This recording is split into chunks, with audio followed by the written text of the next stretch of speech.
It is Thursday, August 18th, 2022. This is another edition of Baseball Today, presented to you by our friends over at DraftKings. That is the one and only Trevor Plouffe. I am Chris Rose. We are joined by producer Dan as well.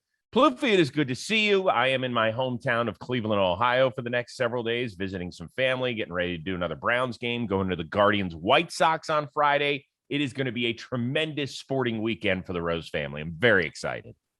I'm happy you have the family out there. I was going to ask, did people just follow you around and put rose petals at your feet when you walk in Cleveland? Like anywhere in Ohio, you are its most famous son. I mean, who else is there? Well, LeBron, you, and that's about it. From Jake Paul. Akron. Yeah, Jake Paul. Jake Paul's a good one. Machine Gun Kelly, who still lives here and performed. You're more famous than him. Oh, no. He's a good-looking dude, though. Girls like him. Drew Carey is another one. You haven't named anybody more famous than you yet. So I named a bunch of people, and there's a lot more. Anyway, let's start off. We do this occasionally whenever somebody, a rookie comes up and does something fascinating or just gets the call to the show. We talked about that. But how about Brett Beatty yesterday? In his first show at bat down in Atlanta, he goes yard and his family's there. He's like blowing kisses to his mom and all that sort of stuff. I get it. He was a high first-round pick, and this is expected out of him. It's still a special moment when this sort of stuff happens, dude. It is, man. I'm looking at it right now off my guy Odorizzi too, right? Yeah. It's a great moment. And I'll tell people this, and I've said it before on this show. When you get called up, you just have this extra testosterone level. I think that's what it is. You just feel great. You're stronger than you've ever been. Your first batting practice that you take when you get to the big leagues for the first time, you're hitting balls you didn't know were possible.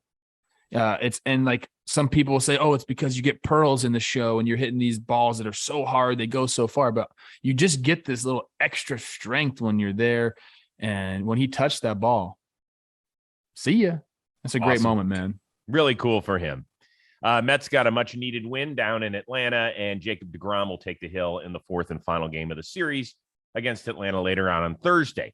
But let's focus on New York's other team, which had been struggling as of late, just 8-17 since the All-Star break, and it looked like they were going to lose yet again in extra innings against the Tampa Bay Rays until New York loaded the bases, and this happened. High fly ball, deep right, going back Rose and see ya! A walk-off grand slam for Josh Donaldson, and the Yankees pull victory from the jaws of defeat. What a big win for the New York Yankees. That was awesome. Michael Kay went on to say it was a huge, huge win. And if you checked out Yankees Twitter, there's a lot of we're back, Josh Donaldson looking into a teammate's eyes and saying, we're back. Was this really that big a win for New York? I mean, I think they needed this one big time. I mean, getting swept at home by the Rays is not exactly what you want to do. And like you mentioned, their record since the All-Star break has been abysmal. It was awesome. It was 7-4. Rays go up top, and I turned it off. You know what I did? I'm trying to finish the Captain documentary. So I was Yankees related, Yankees adjacent, if you will. I thought the game was I thought the Yankee game was over, Chris. And then I get back on and I see all my boys on Twitter happy. Now, I'm stoked for Josh Donaldson. I think it was a very big homer, but Yankees Twitter, you got to chill. I explained to you guys there was going to be ups and downs. They thought the Yankees were going to play 700 ball from start to finish. And I explained to them, that ain't how it goes. There's going to be some dark days ahead. And they all said to me, we know, we're going to be okay. Well, the dark days have come a little bit and they were not okay. There's been a lot of bashing of the Yankees players and everything going on. And then just like that, though, they were back on, and I like that for them. I like Yankees Twitter when it's more positive. So I'm happy that this happened.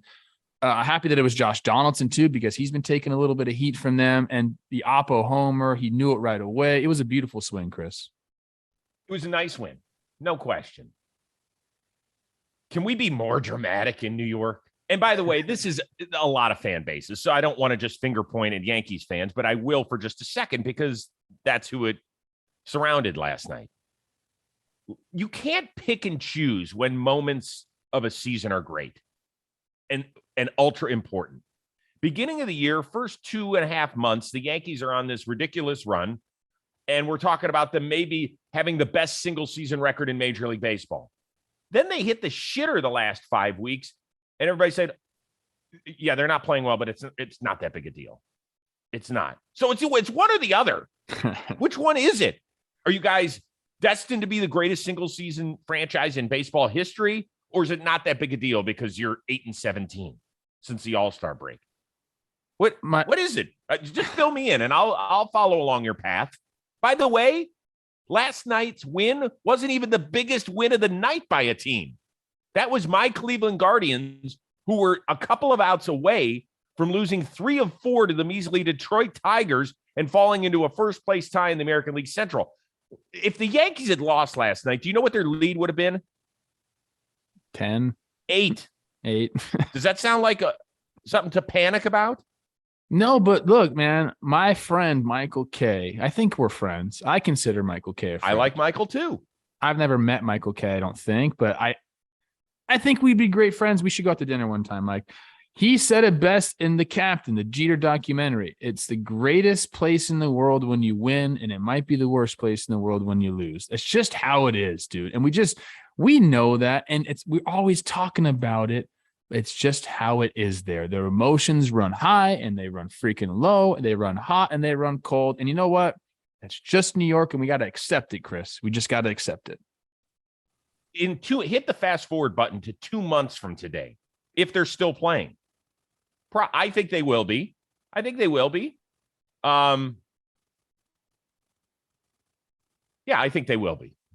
What's 2 months from today? What is that, division round? Is that CS? What are you talking about, bro? Yeah, that would be the divisional round.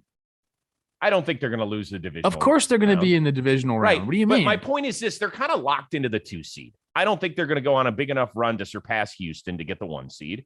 And I think they'll be the 2 seed, and they'll end up playing the winner of the 4-5 game, I guess is what it would be. So, something like that. I don't even know how we're doing the brackets. We're not doing it the smart way, which is the worst team left should play the 1 seed, but that's neither here nor there.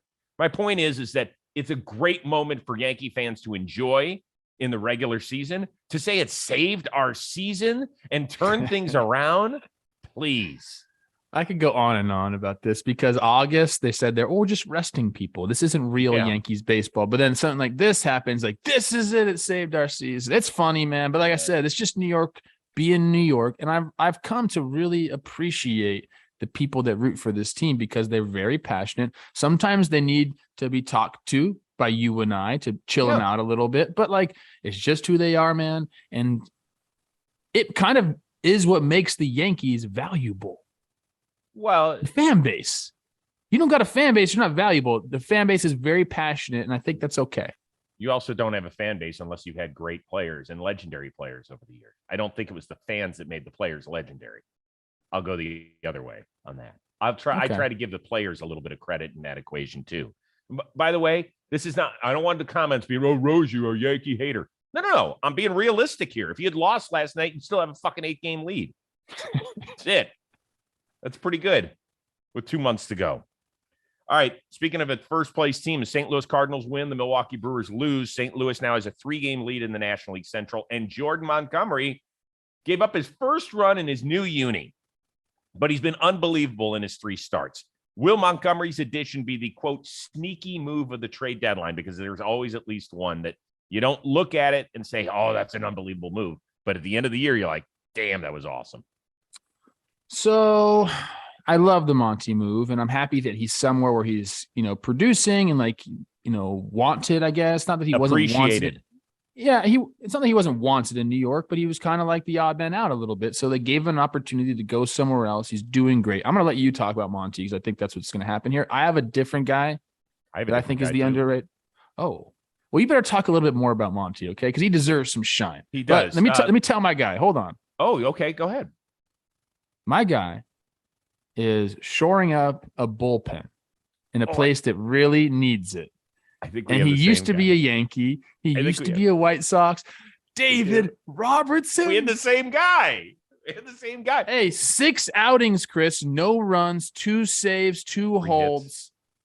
3 hits. Like I was clamoring for a number of teams to go and get this guy because when he's on, he's just one of those guys that is very hard to hit. He was the original, not the original, one of the original rise ball guys where he will let that fastball go and it looks like it's got your shins. And then before you know it, it's in the catcher's glove at the knees and you're striking out. He has a banger of an off-speed pitch to go along with it. I had the utmost difficult time hitting against this guy. So I can appreciate what he does.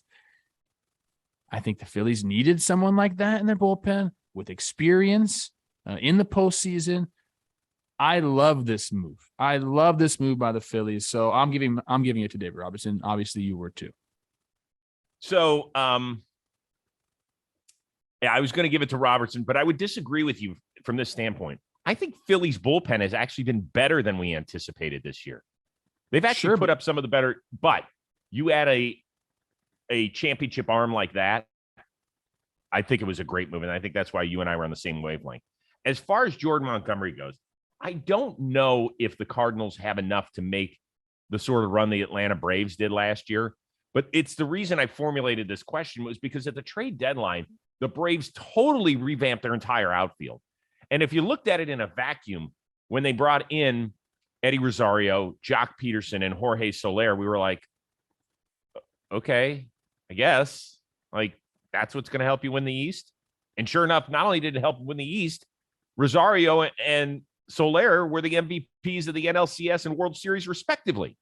And you could have gotten great money on DraftKings based on that. So I would say that Montgomery's one of those moves where we looked at it, we were like, oh, okay, yeah, they need a little starting rotation depth. But in the National League, maybe his ball plays better. Who knows? Yeah, look, he's going to be extremely valuable to them. If you're going to put up quality starts, if you're going to be able to eat some innings later on to save some of these arms, or if you pitch yourself, what if he pitches himself into a starting role in the playoffs, which he's kind of been doing now? Like, right. I know my boy Jay Flair is coming back. We got to see how he looks. They're going to have some decisions to make there, but you want surplus pitching. You want surplus starting pitching. That is the bottom line. So I'm happy the Cardinals did that move. I'm still shaking my head, like wondering if is Bader really going to help the Yankees enough over like what Montgomery would have done. I'm not so sure. You don't think Jordan Montgomery would love to come out and this is what he'd love to say? The fuck were they thinking? That is a starting pitcher. It's a viable starting pitcher in the middle of your rotation who got traded for a fourth outfielder. That does not happen very often. And isn't like CC was mentoring him? Oh, and, yeah, has helped him out. Like, it just seems to me like totally. He turned the corner a little bit, and he's got a guy like him in his corner. Definitely a shocking move, but go Jordan Montgomery. All right, let's move on to a real interesting story. The Umpires Union fought back against the comments by Cleveland catcher and Rose rotation co-host Austin Hedges. Hedges, of course, kind of took them to task after Tuesday night's loss against Detroit. You'll remember there was a first inning call in which Detroit challenged. They say that Hedges blocked the plate on a slide by Javi Baez, and Hedges kind of went all over him. Here's what the Umpires Union put out in a statement yesterday. Said the Players Association and the owners decided to protect their key assets, meaning the players, and adopted the home plate collision rule that players are now complaining about. It's simple. Don't block home plate without possession of the baseball or change the rule. Do you agree with the umpire union statement here? A little bit. Okay. So we've seen this rule overturned more this year than we have in years past. And this rule is not a new rule. Okay. So that's kind of why one qualm about it. Like, why are all of a sudden we're deciding to interpret this rule differently than we have in the past? That's where I lie on this. Like, I don't know why you guys are doing that. I do agree with them that the rule needs to be changed a little bit. The wording needs to be different. And I don't know how we go about it. We want to protect the catchers, but we also got to protect the runner and give them Like the runners don't know what to do at home is basically what's going on here. Catchers know exactly what they're supposed to do. They're taught a certain way. We don't go out there and work on our slides into home, trying to slide into a lane that's the size of, a paper clip. Because that's basically what's happening now is the catchers are giving a very small portion of the plate for the players to slide into. But like, there's a lot of things going on at the plate that is almost making it dangerous for a runner. Like you have the batter's box that has holes in it from people digging their feet in. So when you're sliding into that, there's a crater there sometimes, not at the good parks. But then you're only allowed, the only way you can slide into a home plate now is, feet first, way out and reaching your hand out, or go head Trey first. Turner slide. Yeah. Like it's just, I think it's making it dangerous for the runner. Now, I don't know how we fix this. Like, do we have to say half of the plate has to be available to the runner? Maybe that works. I'm not really sure. But my one thing, that I don't like the umpires coming out and saying this is like, you just started to interpret this rule this way over the last couple months. This rule has been in place for how long? Years. And like, it just all of a sudden, and you know what? This happened before, Chris, too. There was the catch rule. Do you remember this back in like 14 or 15? They decided that you had to have I don't know who decided this. Major League Baseball decided you have to have complete control of the ball all throughout the play, even like through like the throw to consider it a catch. And so the umpires were like, okay, well, let's call that rule. And like, there was just a bunch of people catching the ball. They go to transfer to throw the ball and they bobble it and there'd be no catch. They changed that rule like that because it was just so egregious and ridiculous. Yeah. I think we're going to get a change to this rule in the offseason. I'd like to sit down and really hammer out what needs to happen, but it's difficult because you're trying to protect a catcher. And at the same these catchers are still trying to block the plate. Like, well, what do you do? I don't know. Your point, first of all, that it's being called or reversed more than it ever has been. The first year you could challenge this play at the plate was 2014. We've had 8 reversals this year, which is far and away the most, okay, in the 8 years that they've been able to challenge. I've been calling for them to change this rule. And I think it starts with having the players involved. You have to have some catchers on this. You have to have some other good base runners on here and try and figure out some sort of compromise that can work. Because a lot like everything else that happens in this country, we have overcorrected, massively overcorrected here. This happened because Buster Posey was lost first season. It's the only reason this has happened. So now what we're doing is we're trying to protect the catchers so they don't get run into, but I watch other plays happen at bases where players are allowed to drop knees and totally sit in front of bases while guys are sliding in after they have accelerated from first base and trying to reach in, and they'll break their fingers and stuff like that. But we don't care about what happens at second or third. We only care about what happens at home. So if we're really focused on player safety, why are we allowing shortstops and infielders to set knees on grounds? It doesn't make sense to me. Yeah, trucking a catcher is a completely different play from anything else that happens on a baseball field. Absolutely. It is not okay. It's not safe for anybody. So, like, I know all the old heads want to say, this is how a game's supposed to be. Like, no, it's fucking not, dude. It's not.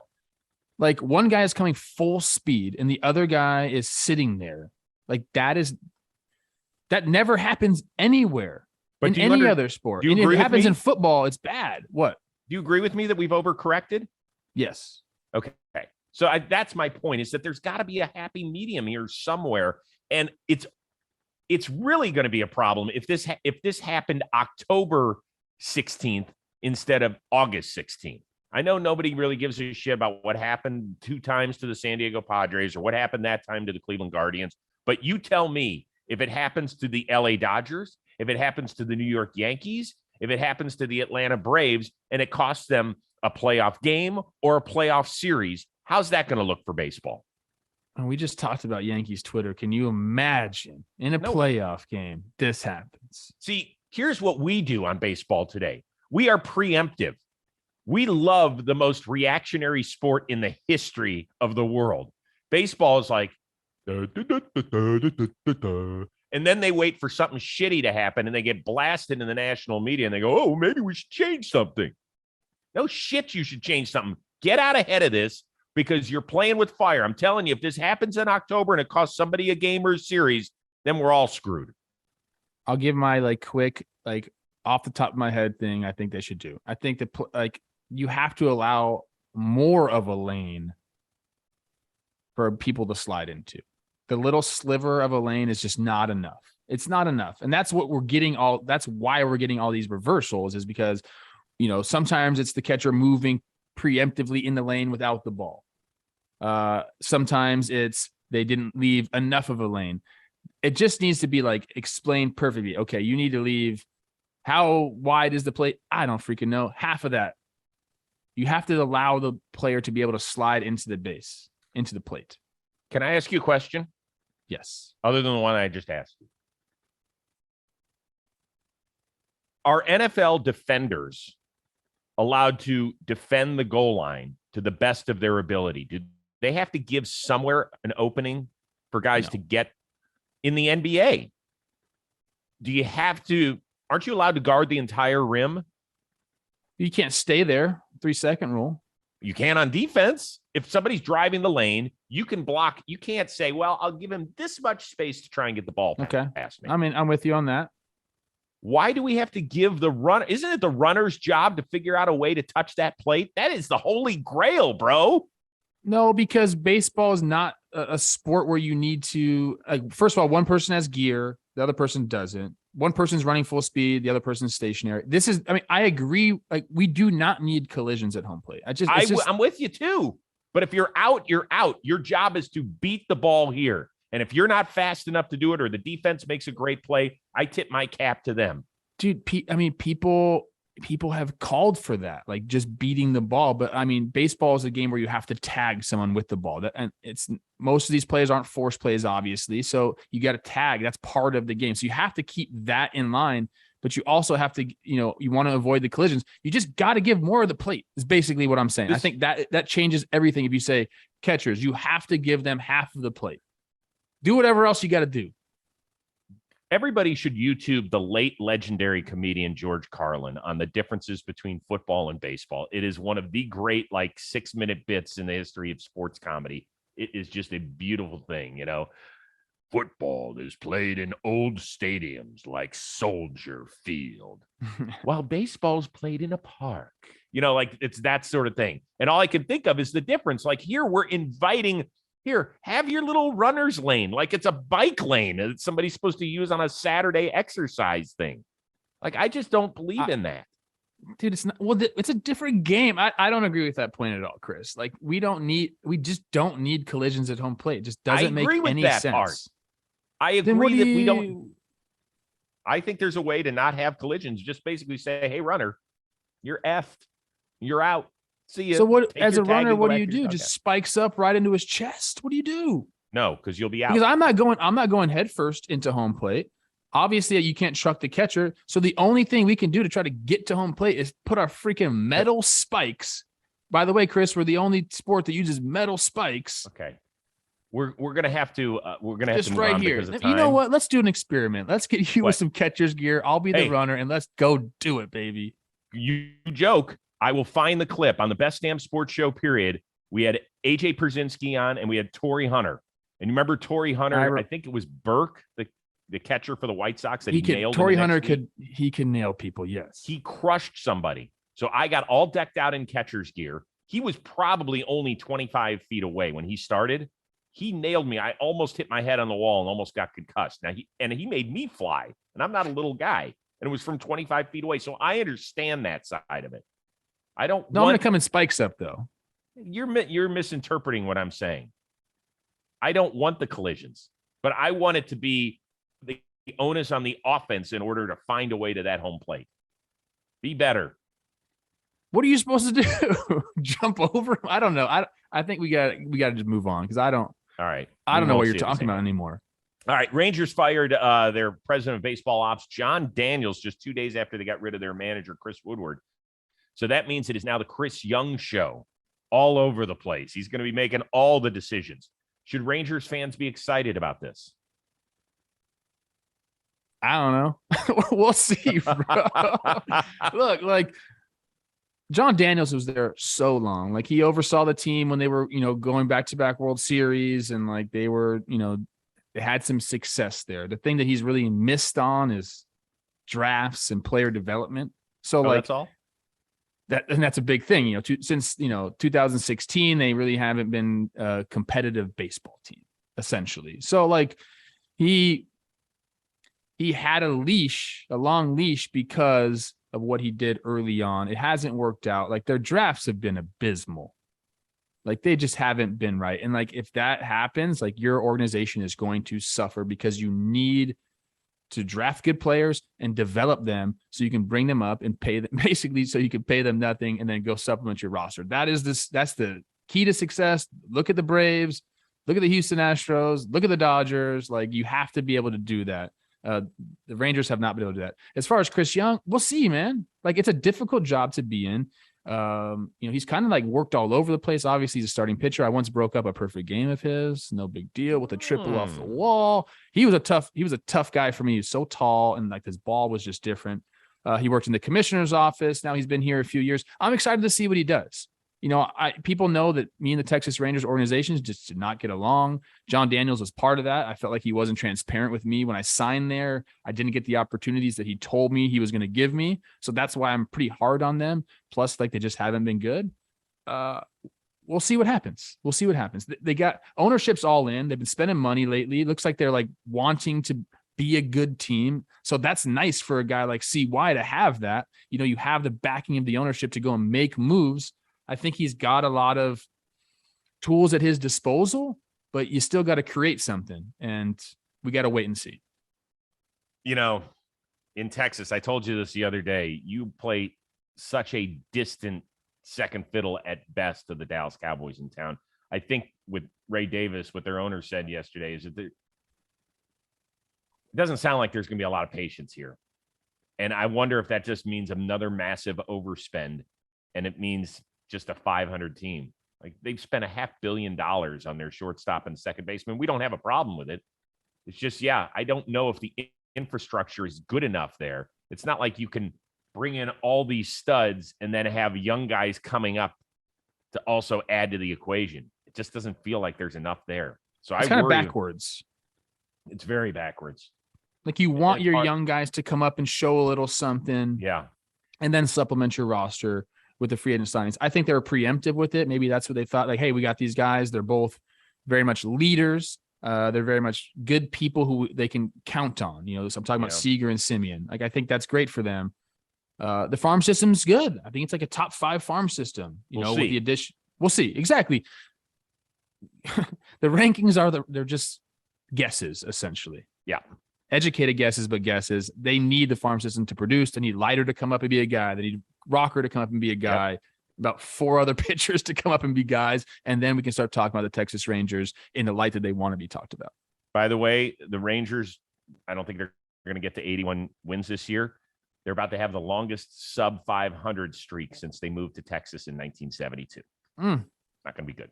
Padres salvaged something in Miami. They take a game in the series thanks to a Cronenworth grand slam in the first. Then did you see the celebration afterward? They have a pet black panther. Fake. Don't worry. It is called Feisty Tom. Now, we have seen necklaces, oversized jewelry in the dugouts, certainly in San Diego and in Baltimore. Are we in favor of Feisty Tom? I think I like Feisty Tom better than any jewelry, any jacket, any helmet. I'm a big fan of what is that called? It's not taxidermied. It's just like a figurine. Yeah, that would. But I like that, dude. I'm a guy that likes to have like little mini things of objects, whether it be bobbleheads or, like, dude, I would like to have a pet panther like that. That thing's pretty sweet. And you know what? In Florida, you always see these panther crossing signs. Never seen a panther. So now they got a panther out there. I like it. I think it's good for them. They needed something like a distraction, whatever it was. Yep. I'm good with it. I have not checked the Black Panther for ringworm. That's not my job, but we'll see. I'm fine with it. I think it's all good. All right. What do you have coming up on John Boy Media? Oh my goodness. We did the midweek episode that came out yesterday. Jake and I talked. The biggest discussion was Judge or Ohtani for AL MVP. I think that's one of the better debates out there in baseball right now. Yeah, that's good. So we talked about that a little bit. And then actually tomorrow, I want everyone to go check out Talking Baseball tomorrow is Jimmy's 30-team bonanza. It's only Jimmy. Jake and I have stuff to do. He's going to put 3 minutes on the clock for each team, and he's going to talk about your team. And I think that is genius by him. So make sure you tune into that. Really good. Stephen Brault episode is out. He's always hilarious. He's very honest about the Tatis suspension. We put that clip out. Really interesting take from a guy who has to face him. And then I think I'm taping Glass now tomorrow. I think I'm taping Hedges on Saturday. You will be off to the Ron Gardenhire Twins Hall of Fame thing this weekend. Is that accurate? I will. Leaving this tomorrow morning. Good. So have a blast. Tell Gardy congratulations. Tell all your Twins buddies who say hi. Baseball Today will be on the air. Special time tomorrow at 12:30 Eastern as White Sox announcer and the voice of Peacock play-by-play on Sundays, Jason Benetti returns. We will both be in Cleveland. We will not be in the same room. White Sox will be in town. It'll be a lot of fun. He was great the last time he was on. So shout out to our producer extraordinaire, the one and only Dan Rourke. That is Trevor Plouffe. Have a good, safe trip up to Minneapolis. I am Chris Rose. We will see you Friday on Baseball Today, presented to you by DraftKings.